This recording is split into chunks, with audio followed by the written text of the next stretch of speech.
But now the last topic of this podcast episode is reviewing the Sundance movie we got to see, which is A Real Pain, directed by Jesse Eisenberg.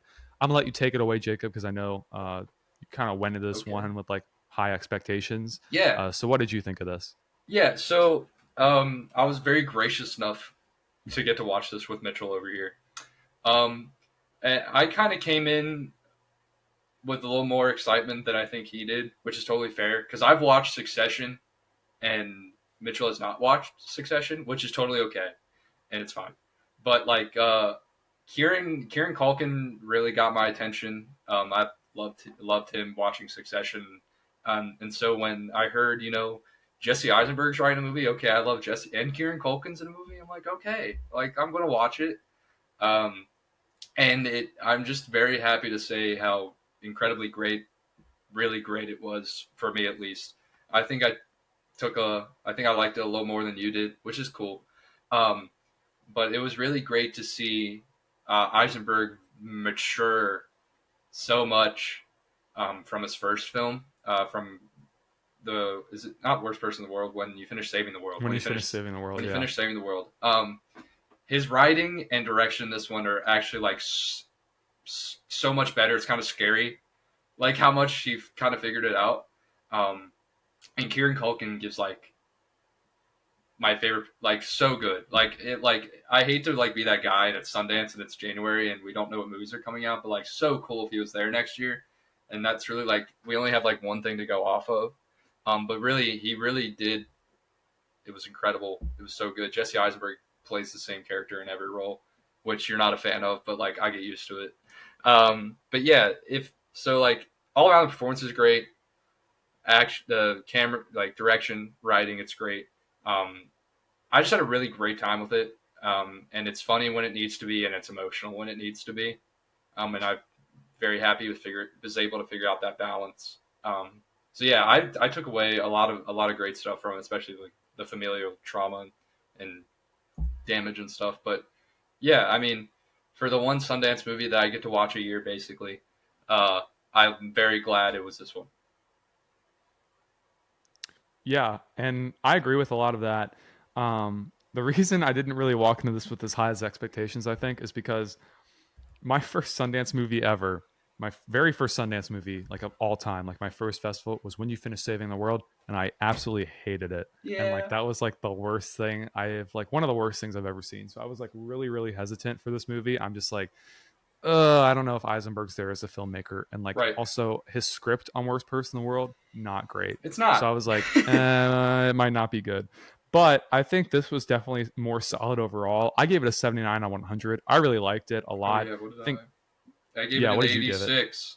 It is my highest rated movie of the year because look at that list, folks. Oh yeah, Mean Girls and Lift and Night Swim. But yeah, I gave it an 86. Yeah.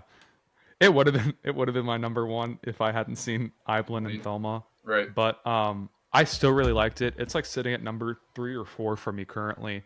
But I really liked it. I liked Kieran Culkin and his chemistry in the film. I thought they had a really strong kind of bond. It also wasn't what I expected exactly from like walking into it, because I didn't know until you told me like 5 minutes before the movie it was about like Holocaust stuff. Yeah. I was just like, what? Okay.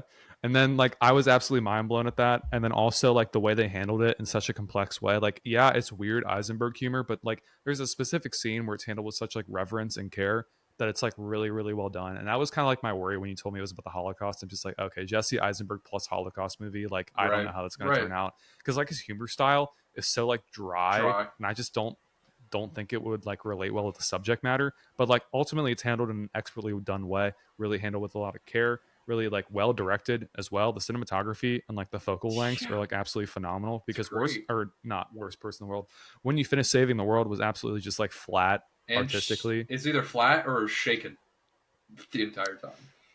It was flat in terms of artistic quality, but like it didn't like, it was also like shaky the entire time. Like there was not a stable shot. But this one, he found out what a tripod is, which was crazy. Yeah. Like I was absolutely shocked at that. But not only that, just like the lenses used in different like zooms and like focal lengths were really, really gorgeous. So I liked that. The settings were awesome. The supporting cast all around was like really memorable, but like Jennifer Grey was great. And like the tour guide guy was great. and he had like a line in there that was absolutely hilarious. Like one line in there.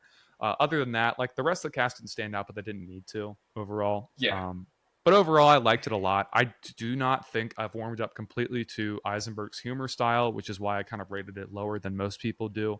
But overall, I think it's a phenomenal film, one of the best of the festival. I don't think a better distributor could have been picked up than Searchlight. I really hope they come out run an soon awards campaign on this thing.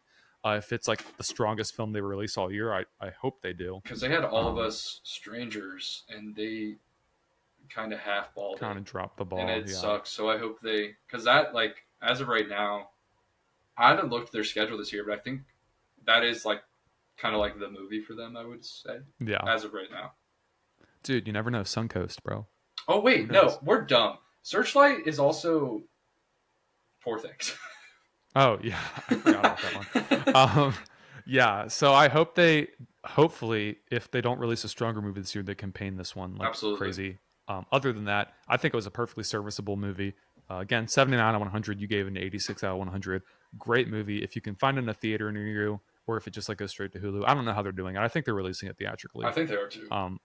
But like, who knows with Searchlight stuff? Sometimes they like say they'll do that and they put it on Hulu. But regardless, either theatrically or eventually when it ends up on Hulu, inevitably, like at the end of its theatrical run, highly recommend you check it out for like it's also really short too, like an 80-minute runtime. So Yeah. like, it's a nice breezy comedy drama. So it works on that level. So I really enjoyed it, and yeah, it was a great movie.